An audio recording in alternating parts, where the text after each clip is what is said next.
evening all. Ira Epstein of Linn & Associates with your SPDR ETF wrap-up for this Wednesday, October 7th, 2020. All right, my friends, if you look, it's a pretty green day behind me. The gold was down, the yen was down, so the safe havens weren't in demand. And TLT is down, so yields must be doing what? Yields must be going which way? Higher. And that's what's putting that down. So interesting part to it. The Fed spoke today. In other words, we got their minutes, and if you read the minutes, they are still very determined to keep interest rates low.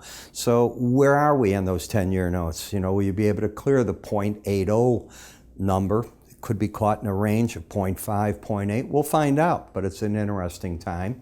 The president pulled a quickie on everybody yesterday by, as we all know, because we talked about it, deciding to not negotiate any further on a COVID-19 relief bill. That lasted 6 hours, and then the pressure was too great, so he decided to say, no, we'll go for the airline portion. No, we'll include small businesses in it. Who knows where this thing's going? It changes so fast that if you're trying to make heads or tails out of it, I wish you the best. But the market today, once it heard that, reversed yesterday's losses, shot up again. We don't know what House Speaker Pelosi is thinking. I think she's open to something for the airlines, but I don't know if she's going to help small businesses or anything else. And she is on record saying she does not want to do piecemeal negotiation. Who knows where it's going? The last part tonight, we're going to see, of course, the Biden-Harris debate. It's the only one for the vice presidential candidates. You'll probably want to see how that's going to come up and who's going to win if there is one. I doubt it's going to be anything along the line that we saw before with President Trump and Mr. Biden. And they're going to go again at it October 16th. I know the president's not going to miss it. If you think he is, you're going to have to be real sick. When we take a look at XLK, we have gone sideways. Now, it's interesting. Some of the stock indices are developing inverted head and shoulder formations on the futures. This could be argued to be one, a shoulder, and a head. Just think of it this way. Coming up, the head is down here. You come up, you got your other shoulder, and here's your neckline. If that is true and the market breaks out from this, you take the difference between, and I'll give you the approximate, the 110 level, let's call it 109 just to make it better there, and this, let's call it 118. So you have 9 points. You flip over and you're then looking from that number to be up back into this resistance. That's how you flip these things. If I had better graphics, I would grab the head and just flip it for you. Unfortunately, we don't have that. But that's called an inverted head and shoulder. We have all these chart formations, by the way, in our futures trading kit. It helps you even, I know you're going to say, well, it's a spider. It's this, a chart's a chart. Come on. Take the name off it. That's the best way to trade. Don't know anything about the chart. Trade the chart action.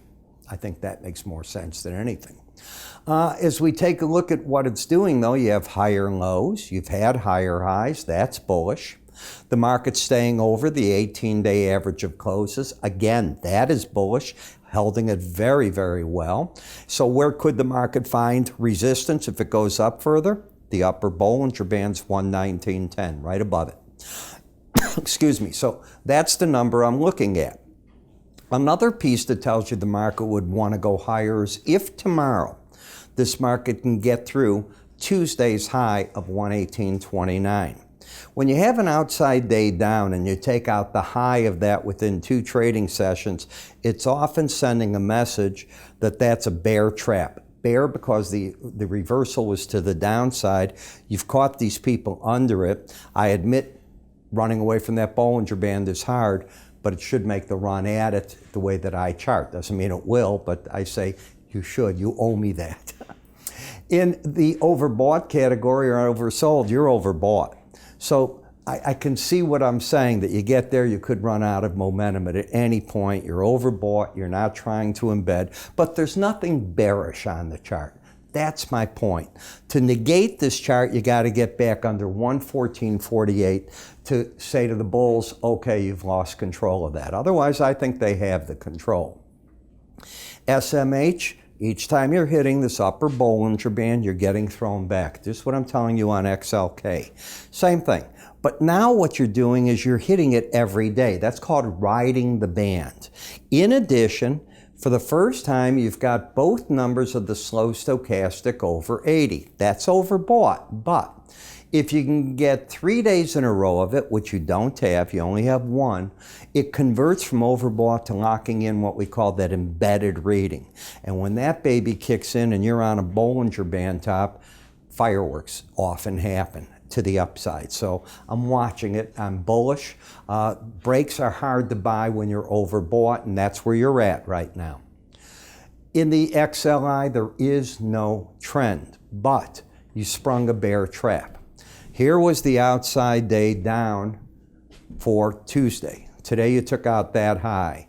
That puts a high probability, according to the way that I teach charting, that this market is going to go up to that upper Bollinger Band. Let's see if I'm right or wrong. What would make me wrong is not hitting that and getting under yesterday's low again. That's the risk that I see. It's not trending, by the way. Remember that. When we take a look at XLE, you lost the embedded reading back here. When you lose an embedded reading, that means that that downside momentum is gone. That often leads to price and the 18-day average making a run at each other. Most people don't believe that can happen. I do, and you see it more times than not. Now, this market had this happen back here, and it didn't happen. In the futures, it has a greater probability of hitting it. I'm seeing this in this particular market over and over, whereas the futures just like go to it like that. It's very interesting, the little differences between the two. But that doesn't mean you don't get the rally when that happens. And in the futures, you lost the embedded reading too. So, and it hasn't hit its upside target yet. In QQQ, the number that I'm watching was yesterday's high. That was 281.19. Today you got to 280.74. I'm going to repeat. Take that out tomorrow. I don't care about Friday. It's got to be tomorrow for this to happen. If it takes it out Friday, nice, but it's not part of the trap play. It's got to happen within 2 days. Then the odds strongly favor a run to the upper Bollinger Band. Again, you're overbought. I can't change that you're overbought. I can't change, and I have been bullish on the market. I can't change that it began the bull back here, and it finally got up to that Bollinger Band top. In the emerging markets, if you take a look, you have a lower low, higher high. Now, you have an outside day down. If this market takes out yesterday's high of 64.95, you put into play getting all the way up to 66.03. Hasn't done it yet. So we have to wait and see what it wants to do. It is not a trend yet either. In GLD, another failure yesterday and follow through today at that 18-day average. It's offering a lot of resistance. Should gold decide to break down and it's not in a trend here, I'd look for the 100-day average. Right now, I think it's more of a battleground at the 18 at 179.11 than anything else. Same in the gold miners, but it's now paying attention to that 100-day that I just talked about. It's oversold. If it wants to extend, you can get down here. I'm going to repeat, you're not in a trend. So it's a market that's just testing ranges. TLT. Did I not argue with you for the past 3 days telling you, I think you got to pay close attention here. I think smart money is going to take money off the table. You're at the 200-day average in the lower Bollinger Band. It's generally a powerful combination for if one were short to take money off, you're oversold, and you see if you can get a bounce. FXE, trying the flip-flop of the dollar, trying to be bullish. Higher lows, higher highs. What will fuel this is if it can clear yesterday's high, which was an outside day down at 111.05. Clear that, and I put in the play the possibility of getting up to that 111.96. Momentum up, bias up, trend up. Interesting, just not moving an awful lot. So, some of the things I look at during the day to see if my ideas are working are pivot points. Pivot points don't use a daily bar chart. You go to a 5 or a 15-minute chart. I've seen people use 1-minute charts. It's too much action. I wouldn't do that. 15 is to me you get 4 different bars per hour. I think that's enough to work with. And they will look like this. Now remember, it's intraday trading, or it's not trading at all. It's looking for verification that where you want to come in on your SPDR, your ETF is the zone to do it. A lot of traders use this particular formula, especially as they're trying to figure out their point of entry intraday if the other numbers that I'm showing you don't suit you. So another way to do it. I created for you a 3-part video series. And in it, the first video explains in very, very strong detail with a PowerPoint and then showing you how to put it on your chart, the formula as to how the formula works, how it works from there. I then teach you how to plot it, and I teach you how to use momentum with it. And that's the thing. The slow stochastic I have found works really neat with it in many different ways, but they're all explained in the video.